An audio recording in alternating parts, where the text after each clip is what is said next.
يضلله فلا هادي له ونشهد أن سيدنا ومولانا محمدا عبده ورسوله أما بعد فأعوذ بالله من الشيطان الرجيم بسم الله الرحمن الرحيم وإذا حسب صدق الله مولانا العظيم. محترم سامعین کرام، آج آپ حضرات کے سامنے حسد پر بات کرنا چاہوں گا.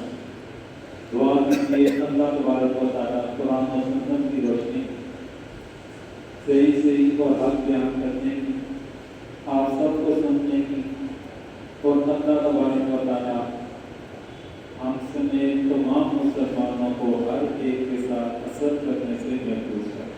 آمین. محترم سامعین گرامی، اللہ تبارک و تعالیٰ نے قرآن مجید میں مختلف قسم کے شرور سے پناہ مانگنے کا حکم دیا. آخری دو سورتوں کے اندر اسی طرح کے ہمیں مضامین ملے ہیں، اور ان میں سے ایک چیز جس کی پناہ مانگنے کا اللہ تبارک و تعالیٰ نے حکم دیا وہ حسد کی حسد کرنے سے ہے. کہ حسد کرنے والا جب حسد کرنے لگے وَإِذَا حَاسِدٍ إِذَا حسد، اور جب حسد کرنے والا حسد کرنے لگے تو اس کے شر سے حفاظت کی اللہ تبارک و تعالیٰ سے پناہ طلب کرنے کا بھی حکم دیا گیا. حسد یہ ایک چھوٹی بیماری ہے، بلکہ یہ ایک تباہ بیماری ہے، اور اس کا اندازہ انسان اس بات سے لگا سکتا ہے کہ سلف صالحین یعنی اکابر علماء بقول کہ آسمان پر سب سے جو پہلا گناہ ہوا وہ حسد تھا، اور اسی طرح زمین کے اوپر جو سب سے پہلا بڑا گناہ ہوا تو وہ بھی حسد ہی تھا. کہ خود انسان اندازہ لگا سکتا ہے کہ ایک طرح کی گناہوں کی ابتدا وہ حسد ہی کے ذریعے سے ہوتی ہے. امام ابن عیینہ رحمۃ اللہ علیہ وہ فرماتے ہیں کہ آسمان پر پہلا گناہ بھی حسد تھا، اور زمین کے اوپر بھی پہلا گناہ حسد تھا. آسمان پر پہلا گناہ جب اللہ تبارک و تعالیٰ نے حضرت آدم علیہ السلام کی تخلیق مکمل فرما دی، انہیں پیدا فرما دیا، تو حضرت آدم علیہ السلام کو پیدا کیے جانے کے بعد اللہ تبارک و تعالیٰ نے تمام فرشتوں کو حکم دیا کہ حضرت آدم علیہ السلام کے آگے سجدہ کریں. انہیں سجدہ کرنے کا جب حکم دیا گیا تو شیطان یہ بھی اسی جماعت کا حصہ تھا کہ جنہیں حکم دیا گیا تھا کہ حضرت آدم علیہ السلام کے آگے سجدہ ریز ہونے کا، تو شیطان نے سجدہ کرنے سے انکار کر دیا، جس کا تذکرہ قرآن مجید میں مختلف مقامات پر اور مختلف انداز میں اللہ تبارک و تعالیٰ نے فرمایا. جہاں پر اس چیز کا تذکرہ کیا گیا تو اب دیکھا جائے کہ شیطان کا حضرت آدم علیہ السلام کے آگے سجدہ نہ ہونے کا جو سبب تھا، اس سبب کے بارے میں مفسرین کرام فرماتے ہیں کہ دو باتیں بنیادی طور پر شریک تھیں. پہلے نمبر پر حسد تھا اور دوسرے نمبر پر تکبر تھا. اور تکبر کی حسد ہی کی وجہ سے آ بھی گیا تھا کہ بنیاد اس کی حسد ہی بن رہی ہے کہ شیطان کو اس چیز سے تکلیف پہنچی کہ اللہ تبارک و تعالیٰ نے ایک ایسی مخلوق کو بنا دیا، ایک ایسا وجود اللہ تعالیٰ نے تخلیق دے دیا جس کے آگے باقی فرشتوں کو اور مجھے بھی حکم دیا جا رہا ہے کہ اس کے آگے سجدہ ریز ہو جاؤ. اس کے درمیان کے اندر اس کے دل کے اندر یہ جلن محسوس ہوئی، اسے یہ تکلیف محسوس ہوئی کہ مجھ سے اعلیٰ مخلوق کی پیدا کرنی تھی. اور یہ بیماری، اسی بیماری کو حسد کہا جاتا ہے کہ اللہ تبارک و تعالیٰ نے یہ نعمت حضرت آدم علیہ السلام کو عطا فرمائی اس نعمت سے اللہ تبارک و تعالیٰ نے حضرت آدم علیہ السلام کو نوازا تھا، اور اسے یہ تکلیف تھی کہ یہ نعمت اس انسان کو کیوں مل گئی، یہ نعمت مجھے کیوں نہ ملی، اس سے چھن جائے اس انسان سے اور یہ چیز میری طرف منتقل ہو جائے، تو اس بیماری کو اثر کہا جاتا ہے۔ اور اثر کرنا کہا بھی ایسی بیماری کو کہا جاتا ہے کہ اللہ تبارک و تعالیٰ کسی کو کوئی نعمت عطا فرمائے تو دوسرا بندہ اس کے دل کے اندر اسے یہ تکلیف محسوس ہو کہ یہ نعمت اس سے ظاہر ہو جائے، اس سے ختم ہو جائے اور یہ نعمت مجھے مل جائے۔ اللہ تبارک و تعالیٰ نے کسی کو مال و دولت سے نوازا، دوسرے بندے کے دل کے اندر یہ حسرت پیدا ہوئی اللہ تعالیٰ اس سے یہ مال و دولت لے کر مجھے عطا کر۔ اللہ تعالیٰ نے کسی کو طاقت عطا فرمائی، کسی کے انسان کے اندر یہ خواہش پیدا ہو کہ میرے اندر زیادہ طاقت آ جائے اور اس کے اندر وہ طاقت ختم ہو جائے، یا اس کی طاقت سے بھی بڑھ کر میرے اندر طاقت پیدا ہو جائے۔ اس طرح کا جب انسان سوچ و بچار کرتا ہے، اس طرح کی سوچ بنائے گا تو یہ چیزیں انسان کے اندر حسد کو پیدا کرنے والی ہیں اور یہ چیز حسد کے اندر آتی ہے۔ حضرت آدم علیہ السلام کو جب سجدہ کرنے کا حکم دیا تو شیطان کے اندر بھی یہ بیماری پیدا ہو گئی۔ پھر آگے چلے حضرت یوسف علیہ السلام، حضرت یعقوب علیہ السلام ان کے والد محترم تھے، حضرت یوسف علیہ السلام ان کے چھوٹے بیٹوں میں سے تھے۔ حضرت یوسف علیہ السلام کو اللہ تبارک و تعالیٰ نے حسن بھی بے مثال عطا فرما رکھا تھا۔ آج بھی ان کے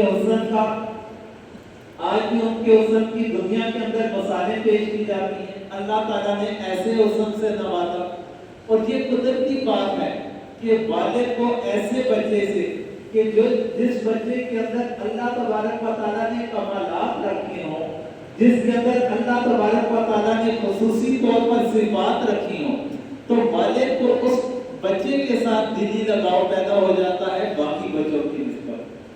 حضرت یوسف علیہ السلام کو اللہ تبارک و تعالیٰ نے نبوت سے بھی سرفراز فرمانا تھا، اور جسے اللہ تبارک و تعالیٰ نبوت سے سرفراز فرمائے تو اس بندے کی اللہ تبارک و تعالیٰ بچپن ہی سے ایسی تربیت فرماتے ہیں کہ وہ ایک کامل شخصیت بن جاتا ہے۔ اللہ تبارک و تعالیٰ اس بندے کو بچپن ہی سے اپنی حفاظت میں لے لیتے ہیں، اسے بچپن ہی سے گناہوں سے دور رکھا جاتا ہے، اور جب ایسا بچہ ہو تو والد کا اس بچے کے ساتھ دلی لگاؤ تو بنتا ہے۔ حضرت یعقوب علیہ السلام کی ان کے ساتھ محبت تھی تو باقی بیٹوں کی نسبت کچھ زیادہ تھی۔ ان کے دلوں میں حسد پیدا ہوا کہ والد کی ساری توجہ یا زیادہ توجہ یوسف کی جانب ہے تو ہمیں نظر انداز کیا جا رہا ہے۔ یہ ان کی اپنی سوچ تھی، وہ اپنا تجربہ وہ بیان کرتے تھے جو ان کے اپنے دماغوں کے اندر چیز آئی ہوئی تھی، اور اس چیز کا تذکرہ اللہ تبارک و تعالیٰ نے قرآن مجید میں بھی فرما دیا کہ ان کے بھائیوں کے اندر یہ چیز پیدا ہوئی کہ حضرت یعقوب علیہ السلام جو والد محترم ہیں، ہم ایک بڑی جماعت ہیں، ہم مضبوط جماعت ہیں، ہم کثیر تعداد کے اندر ہیں، ہماری طرف اتنی توجہ نہیں دیتے جتنی حضرت یوسف علیہ السلام کی طرف دی جاتی ہے، اور ان کے دلوں کے اندر یہ بیماری حسد کی بیماری پیدا ہوئی۔ تو پھر آپس میں انہوں نے میٹنگ کر کے آپس میں انہوں نے مشورہ کیا کہ ہمیں کیا کرنا چاہیے کہ والد کی توجہ اپنی طرف مبذول کروانے کے لیے کوئی ایسا طریقہ کار اختیار کیا جائے کہ والد ہماری طرف زیادہ توجہ دینے والے بن جائیں، یوسف کے مقابلے کے اندر ہمارے اوپر ان کا نظر کرم زیادہ ہو، زیادہ ہماری طرف توجہ ہو۔ تو انہوں نے آپس میں جب مشاورت کی، اور اس مشاورت کے اندر انجام کیا پہنچا، یہاں تک کہ انہوں نے فیصلہ کیا کہ حضرت یوسف علیہ السلام کو قتل کر دیا۔ بعض بھائیوں نے یہ رائے کی کہ انہیں قتل کر دیا جائے، لیکن ان کا جو بڑا بھائی تھا اس نے کہا کہ ہمارا اصل مقصد تو یہ ہے کہ والد سے دور کرنا، والد سے بیٹے کو دور کریں تاکہ ہماری توجہ ہو جائے، تو اس لیے کسی اندھے کنویں کے اندر ڈال دیا جائے۔ ہمارا مقصد تو پورا ہو جائے گا اور قتل کرنے سے ہماری جان بھی بچ جائے گی، لیکن شیطان انہیں کہاں تک پہنچا رہا تھا؟ شیطان انہیں کس اسٹیج تک پہنچانے کی کوشش کر رہا تھا اور کہاں تک پہنچانے کا معاملہ درمیان کے اندر بات کیا تھی؟ حسد کرنے کی بات، کہ حسد کرنے کی وجہ سے وہ قتل کرنے تک کے لیے بھی تیاری پکڑ رہے تھے، قتل کرنے کی تیاری کر رہے تھے، لیکن بڑے بھائی کا مشورہ پسند آیا اور اس کے اوپر عمل درآمد کر دیا۔ اب یہاں پر دیکھا جائے کہ قتل کا منصوبہ بن رہا تھا لیکن کامیاب نہ ہوئے، بڑا بھائی درمیان کے اندر رکاوٹ بن گیا، لیکن وہاں تک پہنچنے کی کوشش کی جا رہی۔ اور دوسرا جو واقعہ حضرت آدم علیہ السلام کے صاحبزادوں کا تھا، ان کے بیٹوں کا تھا، وہاں تک اس نے عملی طور پر یہ قدم بھی اٹھا لیا اور درمیان کے اندر بیماری کیا تھی؟ حسد کی بیماری۔ یہاں پر حسد کی وجہ سے قتل کا اقدام تو نہ ہو سکا، لیکن حضرت آدم علیہ السلام کے بیٹوں کا جو معاملہ بنا تھا وہاں پر بھی بیماری حسد کی تھی، اور قدم کہاں تک پہنچ گیا کہ قابیل نے حابیل کو قتل بھی کر دیا، قابیل نے حابیل کو قتل بھی کر دیا، اور اس کی جو بنیاد تھی، اس کا جو نقطہ تھا وہ حسد ہی تھا۔ حسد کی بیماری کی وجہ سے اس نے اپنے حقیقی بھائی کی جان کو ختم کر دیا۔ محترم سامعین کرام، اسی طرح دیکھا جائے دنیا کے اندر مذہب اسلام کا سب سے جو بڑا دشمن مذہب بنتا ہے وہ مذہب یہودیت ہے۔ سب سے بڑا جو دشمن ہے وہ مذہب یہودیت ہے۔ دنیا کے اندر سب سے زیادہ مسلمانوں سے دشمنی کرنے والا یہودی ہوگا۔ اللہ تبارک و تعالیٰ نے قرآن مجید میں بھی اس چیز کا تذکرہ فرما دیا۔ جب اللہ تعالیٰ نے ذکر فرما دیا تو ہم اس کا انکار نہیں کر سکتے۔ اب یہودی مسلمانوں کے ساتھ نفرت کیوں کرتے ہیں؟ یہودی مسلمانوں کے ساتھ نفرت کس وجہ سے کرتے ہیں؟ یہودی مسلمانوں کو اپنا سب سے بڑا دشمن کس وجہ سے مانتے ہیں؟ وہاں پر بھی جو بیماری ہے وہ حسد کی بیماری، وہاں پر بھی جو بیماری پائی جاتی ہے بنیادی طور پر وہ حسد کی بیماری پائی جاتی ہے۔ یہاں پر ان کے اندر کیسے حسد کی بیماری پائی جاتی ہے؟ اللہ تبارک و تعالیٰ نے حضرت ابراہیم علیہ السلام کو جو صاحبزادے عطا فرمائے، ایک تھے حضرت اسماعیل علیہ السلام، دوسرے صاحبزادے تھے حضرت اسحاق علیہ السلام۔ حضرت اسحاق علیہ السلام کی اولاد میں بنی اسرائیل آئے۔ حضرت اسحاق علیہ السلام کے جو صاحبزادے تھے وہ حضرت یعقوب علیہ السلام تھے، جو حضرت یوسف علیہ السلام کے والد تھے، اور حضرت یعقوب علیہ السلام کا لقب تھا اسرائیل۔ حضرت یعقوب علیہ السلام کا لقب تھا اسرائیل، انہیں اسرائیل کہا جاتا تھا۔ اسرائیل کا معنی ہوتا ہے اللہ کا بندہ۔ حضرت یعقوب علیہ السلام کا لقب اسرائیل تھا، اور حضرت یعقوب علیہ السلام سے جو آگے نسل چلی تھی انہیں بنی اسرائیل کہا جاتا ہے۔ یہودی بنیادی طور پر بنی اسرائیل کے اندر ہے۔ حضرت اسحاق علیہ السلام جو حضرت ابراہیم علیہ السلام کے صاحبزادے تھے، ان کی اولاد میں اللہ تبارک و تعالیٰ نے ہزاروں کی تعداد میں انبیاء کرام مبعوث فرمائے۔ ہزاروں کی تعداد میں حضرت اسحاق علیہ السلام کی اولاد میں اللہ تعالیٰ نے انبیاء کرام مبعوث فرمائے، اور اللہ تبارک و تعالیٰ ہر بعد میں آنے والے نبی سے پہلے جو نبی گزر کے ان کی زبانی قوم کو بشارت دیا کرتے تھے اپنے بعد میں آنے والے نبی، اور ان کی اطاعت کرنے کا ان کے ذریعے سے حکم بھی دیا جاتا تھا۔ آپ نے ان کی اطاعت کرنی ہے، میرے بعد اللہ کا بندہ آئے گا، اللہ کا نبی آئے گا، اس کی اطاعت کرنی ہے۔ یہ طریقہ کار زیادہ تر چلتا رہا۔ اب بنی اسرائیل کے اندر یہودی ہیں، اور یہودیوں نے جب یہ بشارتیں سن رکھی تھی تو رات کتاب کے اندر بھی نبی کریم علیہ السلام کا تذکرہ موجود ہے، انجیل میں بھی نبی کریم علیہ السلام کا تذکرہ موجود ہے، مختلف انبیاء کرام بھی نبی کریم علیہ السلام کی بشارت اپنی اپنی قوم کو یعنی بنی اسرائیل کو بشارت دیا کرتے تھے۔ یہودیوں کی یہ سوچ تھی کہ بنی اسرائیل ہی میں سے اللہ تعالیٰ اپنے آخری نبی کو مبعوث فرمائے، بنی اسرائیل ہی میں سے اللہ تبارک و تعالیٰ اپنے آخری نبی کو مبعوث فرمائیں گے جو ساری دنیا کے اوپر راج کریں گے، جن کا مذہب پوری دنیا کے اوپر راج کرے گا۔ یہ ان کی خواہش تھی، ان کی یہ طلب تھی، اور وہ اسی امید سے تھے کہ اللہ تبارک و تعالیٰ اپنے آخری نبی کو بنی اسرائیل میں سے مبعوث کریں گے۔ لیکن یہ اللہ تعالیٰ کی چاہ پر ہوتا ہے، اللہ تعالیٰ انسان کی مرضی کے اوپر کسی کو نبوت کے منصب پر فائز نہیں کرتا۔ اللہ تبارک و تعالیٰ کی اپنی چاہ ہے۔ اللہ تبارک و تعالیٰ نے حضرت اسحاق علیہ السلام کی اولاد میں اگر ہزاروں انبیاء مبعوث فرما دیے تو حضرت اسماعیل علیہ السلام وہ بھی حضرت ابراہیم کے بیٹے تھے، ان کی اولاد میں کوئی بھی نبی اللہ تبارک و تعالیٰ نے نہیں مبعوث فرمایا۔ آخری نبی اللہ تبارک و تعالیٰ نے حضرت ابراہیم علیہ السلام کے صاحبزادے حضرت اسماعیل کی اولاد میں مبعوث فرمایا۔ اس چیز کے اوپر بنی اسرائیل کو تکلیف ہوئی کہ جو آخری نبی کا وعدہ تھا وہ آخری نبی بنی اسرائیل کے اندر ہونے کی بجائے حضرت اسحاق کی اولاد میں ہونے کی بجائے حضرت اسماعیل کی اولاد میں سے کیوں مبعوث کر دیا؟ حضرت اسماعیل علیہ السلام کی اولاد میں سے کیوں مبعوث کر دیا؟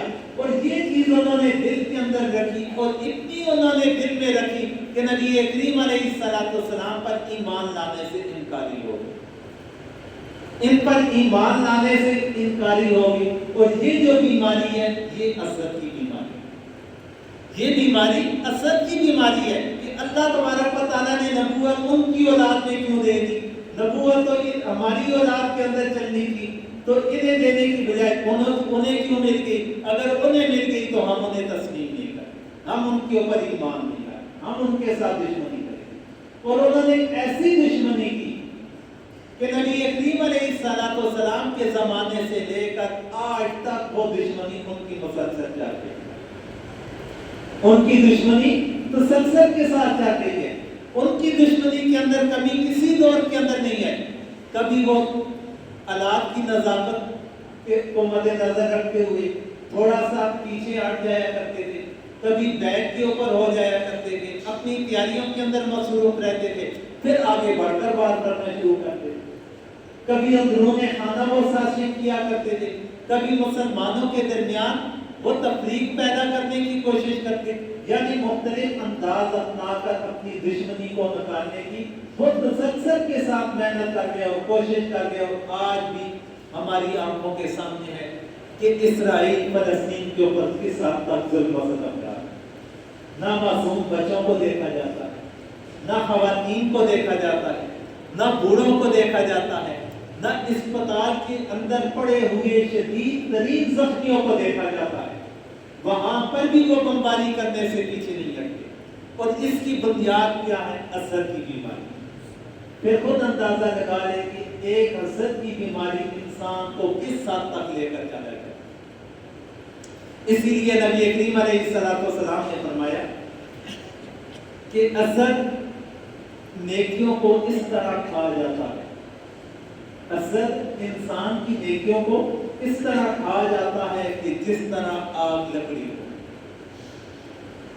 ایک آگ کا لاوا لگا ہو، وہاں پر اگر آپ خوش تو کیا ایک گیلی لکڑ بھی ڈال دے تو وہ بھی اسے راکھ کر جلا دے۔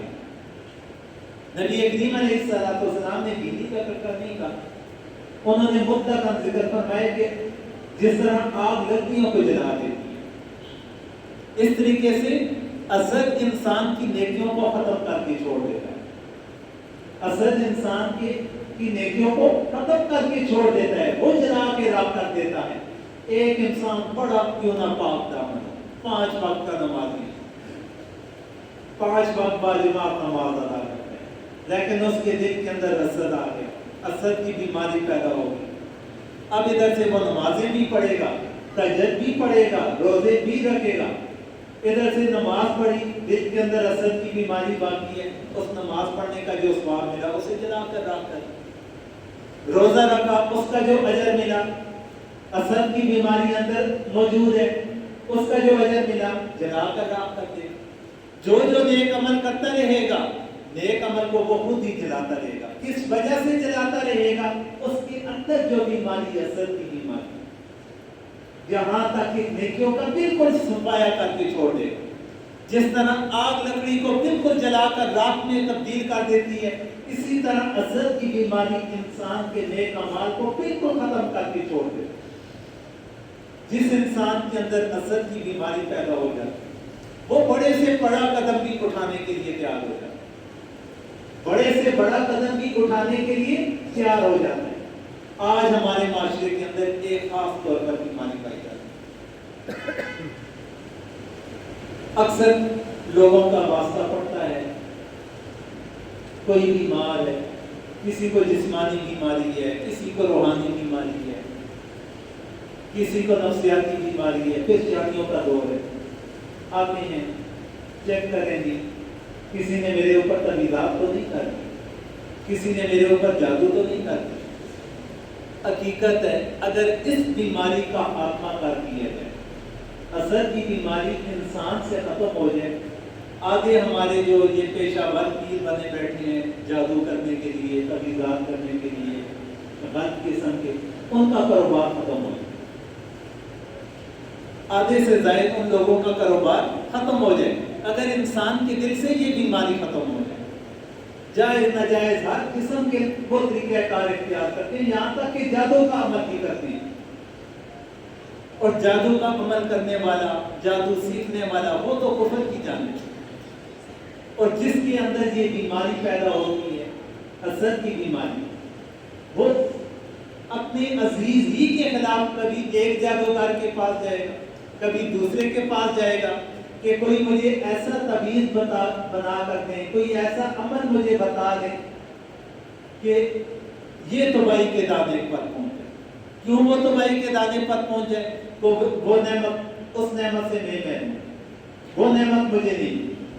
اس کی بڑی جائیداد ہوگی، اس نے بڑی کوٹھی بنا دی اور میں ابھی تک ایک پرانے کمرے کے اندر رہ رہا ہوں، ایک چھوٹے سے کمرے میں زندگی بسر کر رہا ہوں. اور میرا جو بھائی ہے اس نے مال بنا دیا، کوٹھی بنا دی، اس کا کاروبار چل رہا ہے اور میرا کاروبار نہیں چل رہا. یہ نہیں کہ اپنے کاروبار کو چلانے کے لیے بندہ محنت کرے. خود اگر ایک کچے مکان کے اندر رہ رہا ہے، ایک کمرے کے مکان میں رہ رہا ہے، اپنے مکان کو ترقی دینے کی ہم کوشش کریں، خود محنت کریں کہ ہمارے پاس بھی پیسہ آ جائے، حلال طریقے سے حلال پیسہ آ جائے. ہم اس طرف نہیں جائیں گے. بھائی کے پاس پیسہ آ گیا تو اس کا پیسہ ہم نے ختم کرنا ہے. اس نے جائیداد بنا لی، اس کی جائیداد کو ختم کرنے کا طریقہ بنانا ہے. اور اس کے لیے کبھی ایک در کے اوپر جائے گا، کبھی دوسرے در کے اوپر جائے گا، یہاں تک کبھی وہ جادو کا عمل بھی کروائے گا، کبھی اسے دوسروں سے مروانے کی کوشش بھی کرے گا. اور بسا اوقات ایسے بھی نادان، ایسے بھی بے وقوف قسم کے انسان ہوتے ہیں کہ قتل تک کا قدم بھی اٹھا دیں. تو محترم سامعین گرامی، اس بیماری کو اپنے اندر سے ختم کیجیے، اس بیماری کو اپنے اندر سے، اس کی جڑوں کا خاتمہ کیجیے کہ کبھی بھی کسی کے بارے میں اپنے دل کے اندر حسد پیدا نہ کریں.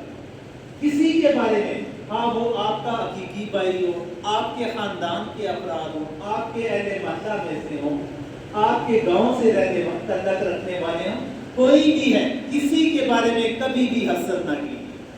حسد آپ کو نفسیاتی مریض بھی بنا دے گا، آپ کو گناہگار بھی بنا دے گا، آپ کو جہنم تک پہنچا کر چھوڑے گا. تو اس لیے حسد کی بیماری کو اپنے اندر سے ختم کیجیے. دعا کیجیے جو کچھ ہم نے سنایا ہے، یا اللہ ہم سب کو سمجھنے کی توفیق عطا فرما. یا اللہ ہم سب کو قرآن و سنت کو سمجھنے کی توفیق عطا فرما. یا اللہ اس کے مطابق عمل کرنے کی توفیق عطا فرما. یا اللہ ہر قسم کے اثر سے ہماری حفاظت فرما.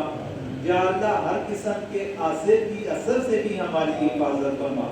یا اللہ جتنے بھی مسلمان بیمار ہیں سب کو صحت کاملہ عطا فرما. یا اللہ جتنے بھی صاحب ایمان اس دنیا سے رخصت ہوئے سب کی مغفرت فرما. وصلی اللہ تعالی علی خیر خلق محمد وعلی آلہ واصحابہ اجمعین برحمتک یا ارحم